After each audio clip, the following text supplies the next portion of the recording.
Hi everyone, here's the Chemist once again, and for the last 4 weeks I've been publishing on my Patreon page a weekly news article sort of thing called This Week in Literature.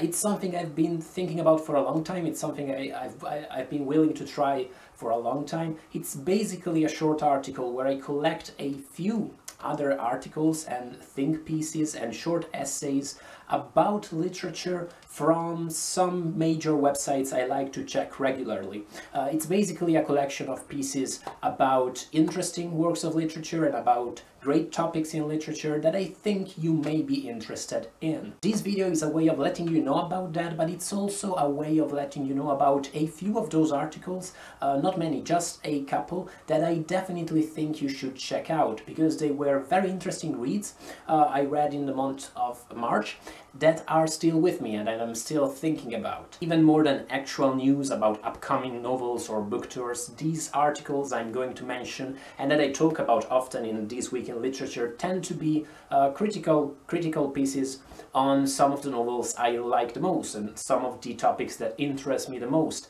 But by all means, if there was something, some article, critical piece you liked a lot in the month of March or that you read recently, whatever, let me know in the comments and let me know about stuff that I should be reading. The first article I think you should be reading is from the website The Millions, and it is written by Owen and deals with the idea of the horror of neuroscience in literature in general, especially in horror fiction, but most notably in David Foster Wallace's collection of short, long stories, Oblivion. Owen's article features a close reading of Oblivion that focuses on the horror elements of the collection and argues for a brand of horror, of existential cosmic horror that focuses on the neuroscience and on the neuroscience's implications, on what these sciences tell us about the way we perceive the world and about our place in the world.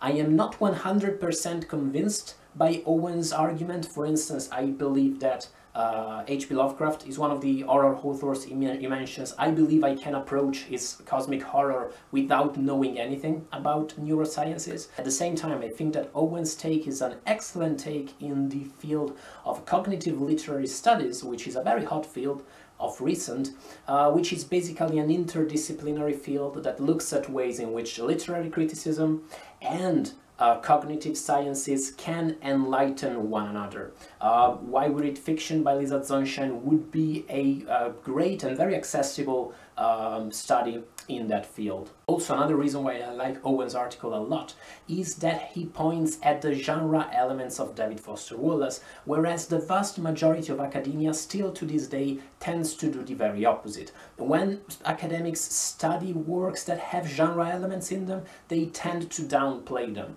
That is very clear if you take House of Leaves by Mark Danielewski. Most articles, critical articles, essays on House of Leaves will try to convince you that sure, this looks like a work of horror fiction, but in fact it is not. It is a work about philosophy, it is a work about big ideas and about constructions of the self, as if those things were self-contradictory.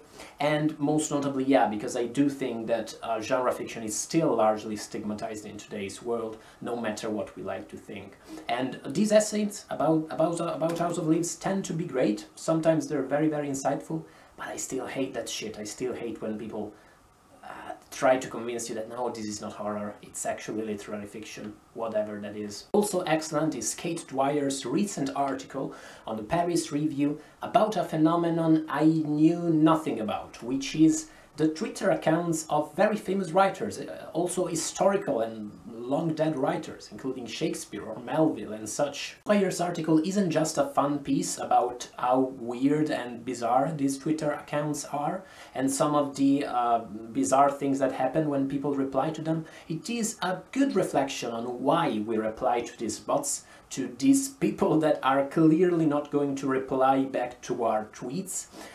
Is it a form of like-baiting narcissism? Is it because it's a way for us to elaborate our thoughts on these writers and to elaborate a form of conversation? It's very interesting stuff and great food for thought. Do read the article. Another one you should read is one on Bandcamp about a music record that Ursula Le Guin, famous science fiction writer, recorded in the 70s to go together with a science fiction novel she wrote called Always Coming Home.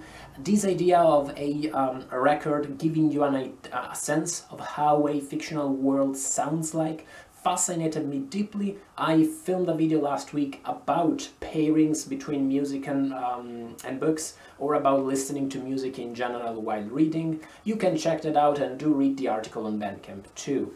Moving on, another article, another story I was very interested in is the fact, moving to comic books, that Fantagraphics, which is an American graphic publishing house, is going to publish the European adventures of Mickey Mouse, Donald Duck and such. That interests me a lot because one thing I think lots of Americans do not know is that Disney comic books are a huge thing in Europe. I think much bigger than they are in America. In Italy, for instance, we have a magazine, a comic book magazine called Topolino, which comes out every week, and which is a complete institution. Every kid in Italy reads it or read it at one point. You cannot find an Italian kid's room without a few copies of Topolino here and there. And it fascinates me a lot that such a quintessentially American phenomenon such as Disney characters, Mickey Mouse, Donald Duck, are transformed and adapted to European culture and tastes by these European artists. When I was a kid, I was especially into Paperinik, which is the secret identity Donald Duck has when he fights crime, which is an Italian series of comic books that was really mature, much more mature than you would expect from the premise I just gave you. There were lots of difficult themes tackled in those comic books, lots of amazing unexpected plot twists, and lots of moving issues with traumas and unrequited love and other disturbing shit. Moving on, I think I'm going to publish this video on Thursday, which means that the Incroci di Civiltà International Literary Festival in Venice probably began yesterday, which does not... you may think, why are you telling us this? The festival's already begun. Well, because unless you already live in the Veneto and somehow didn't know that Incroci exists, in which case you're probably still in time to go to a few of its events. That aside, it does make sense that I'm telling you about the festival, because in a few days, few weeks, the people at Incroci are going to put online on their YouTube channel all of the festival's events, which includes countless interviews with some of today's most famous, most beloved international writers. Check out the program of the festival. There's links to all of these articles, all of these things in the description box. And if you find a few writers you like, keep an eye on the YouTube channel of Incroci and of Foscari University. They're going to put those interviews out shortly. In the meanwhile, you may rewatch my interview with Michael Shibon from last year. That was a cool video. And as far as shameless self-advertising goes, I also publish these days an article on The Millions, where I talk about my experience in Venice, and where I talk about and decline my experience of Venice through the novels of Gregory Dowling, especially through Ascension and The Four Horsemen, his most recent works. Bottom line, go and read those books, because they're very good historical novels, excellent thrillers, and excellent food for thought. Let me know what you think about my This Week in Literature articles on my Patreon page, if you've read them, because I'm really curious about them. I'm still experimenting with them. Who knows if I'll be still writing them in a month. But if I will, I'll maybe film another one of these recap videos. Once more, let me know about the stories that interested you from the month of March or from wherever.